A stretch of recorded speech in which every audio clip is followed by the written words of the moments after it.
안녕하세요. 경쌤입니다. 오늘은 받아쓰기에 대해서 말씀드릴게요. 받아쓰기는 보통 1학년 때부터 예전엔 많이 했는데 최근에 2학년이나 1학년 2학기로 많이 넘어가고 있어요. 그 이유는 아이들이 한글 해득을 이제 교육부 지정에 의해서 학교에서 한글을 가르칩니다 라고 공표가 되어 있기 때문에 1학년 1학기 때부터 바로 받아쓰기를 하기는 사실 힘들겠죠. 그래서 많이 넘어가고 있는데 제가 말씀드리고자 하는 거는 받아쓰기를 뭐 학교에서 늦게 한다라는 내용이 아니고요. 집에서 아이들이랑 어떻게 할지에 대해서 말씀을 드릴 거예요. 집에서 어떻게 할 때 가장 좋은 거 두 가지가 있습니다. 첫 번째가 뭘까요? 네, 첫 번째는 동화책, 두 번째는 국어 교과서입니다. 자, 동화책은 아이가 가장 좋아하는 동화책이 있을 거예요. 그 동화책은 아이가 뭐 두 번, 세 번, 많이 읽으면 10번도 넘게 읽는 책들이 있어요. 그런 책들을 이제 정합니다. 그래서 그 중에서 8칸 공책을 준비해서요. 아이가 자기가 쓰고 싶은 문장을 3가지 정도 쓰게 해보세요. 그렇게 3가지를 쓰면서 쓴 이유, 왜 그 문장을 썼어? 책이 어디에 있어? 와 같이 이야기하면 책 읽는 교육까지 함께 되는데요. 그렇게 해서 아이가 3문장을 썼어요. 그럼 이제 그 문장을 부모님이 가지고 옵니다. 그리고 그 문장을 다시 읽어주고 아이는 그 문장을 듣고 써보는 거예요. 이런 기초부터 시작을 해서 3문장, 4문장 늘려가시면 되고요. 그리고 아이가 동화책을 이제 너무 많이 읽어서 다 외울 정도가 됐다. 그럼 이제 그 동화책에서 어머님, 아버님께서 불러주는 문장을 직접 써볼 수도 있어요.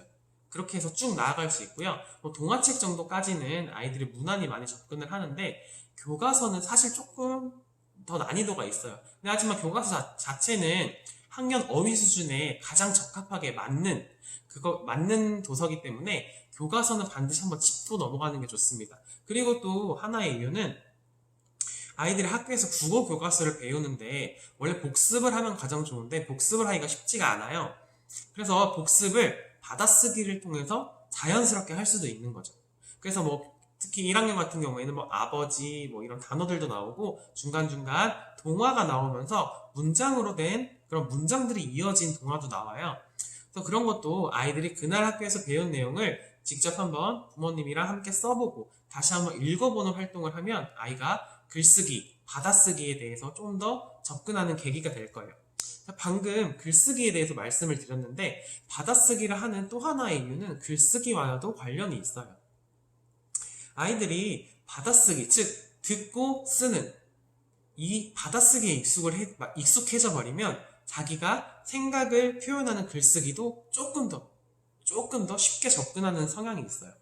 그렇기 때문에 특히 1학년 1학기 시기에는 좀 집에서 동화책과 교과서 이 2가지를 활용해서 꼭 받아쓰기를 해주시면 좋습니다. 뭐 시중에 보면 뭐 문제집도 많아요. 받아쓰기 문제집도 있고 뭐 아니면 그런 뭐 워크북 형식으로 된 것도 많아요.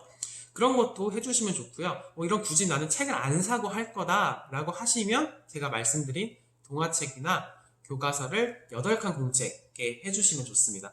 근데 또 하나 더 말씀드리고 싶은 게 한글을 모르는 상태로 수학을 배우면 아이들이 문장제 문제를 이해를 하기가 어려워요. 만약에 아이가 연산 문제는 잘 푸는데 문장제 문제를 너무 어려워한다 싶으면 뭐 수학 교과서나 수학 문제집에 있는 그런 문제 있잖아요.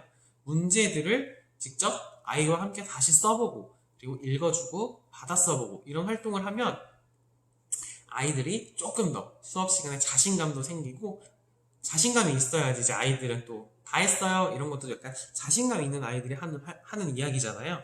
그런 식으로 좀 접근을 해보시면 아이의 자신감을 키우는데 많은 도움이 됩니다. 오늘은 짧게 마칠게요. 이상입니다.